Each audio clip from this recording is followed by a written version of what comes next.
Hello viewers, আসসালামু আলাইকুম। কেমন আছেন সবাই? Welcome to my channel.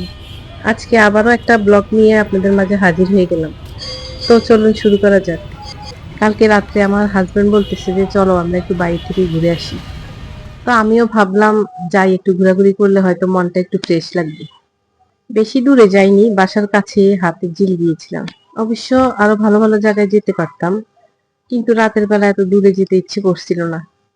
হাতির ঝিলে এসে তো আমি অবাক হয়ে গেছি। মানে আগের হাতির ঝিল আর এখনকার মধ্যে অনেক পার্থক্য। আমি আসলে অনেক 4-5 বছর আগে একবার গিয়েছিলাম, আর যাইনি। হাতির ঝিল আমার বাসার কাছেই, অথচ এতটাই ব্যস্ত থাকি যে সময় হয়ে ওঠে না গিয়ে একটু দেখার। এই যে এখানে ব্রিজের নিচে ট্রলার চলতেছে, মানে যে পানির উপর ট্রলারটা চলতেছে, পানিগুলো এতটাই ঘোলাটে, এত ময়লা দুর্গন্ধ, কি বলবো আর। পরিবেশটা এত নোংরা হয়ে গেছে। যদি পানিগুলো পরিষ্কার হতো তাহলে ট্রলারে ভ্রমণ করতে আসলে ভালো লাগতো। কিন্তু রাত্রের দৃশ্যটা অনেক ভালোই ছিল।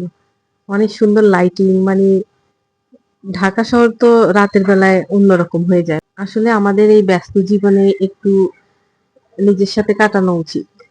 আমরা তো আসলে নিজেকেই ভুলে যাই কাজকর্ম করতে করতে, এমন অবস্থা হয়ে গেছে, এতটাই প্রেসার যায় আমাদের উপর দিয়ে।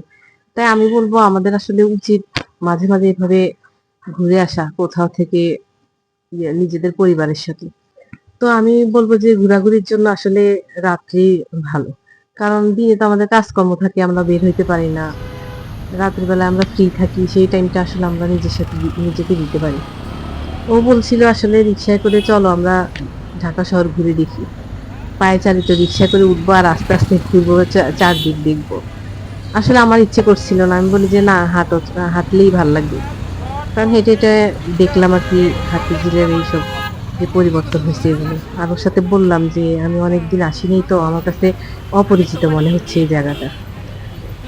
আমি হাইটকে অনেক ভয় পাই, পানিকেও ভয় পাই। তাই আমি দূর থেকে দেখতেছিলাম, আর আমার হাজবেন্ড বলতেছে আরো কাছে আসি, দেখো আরো ভালো লাগবে। তুমি পড়বা না, আসো আমি ধরে রাখবো প্রয়োজনে। তাই আমি বলতেছি না না, আমার ভয় লাগতেছে। তাই আমি দূর থেকেই দেখছি, যেটুক দেখছি। ভিডিওর এই পর্যন্ত যদি কেউ থেকে থাকেন, আর আমার ভিডিওটা যদি আপনাদের কাছে ভালো লাগে, তাহলে একটা লাইক দিয়ে দিবেন আর কমেন্টস লিখে আমার পাশেই থাকবেন।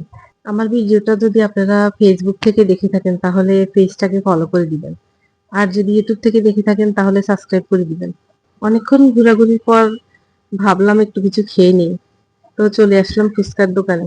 আমি এখানে 2টা ফুচকার অর্ডার দিতে চাইছিলাম, কিন্তু আমার হাজবেন্ড বলতেছে যে না, একটাই দাও, আমরা দুজন শেয়ার করে খাবো। আসলে ও অনেক কমই খায়। আজ এই পর্যন্তই। আল্লাহ হাফেজ।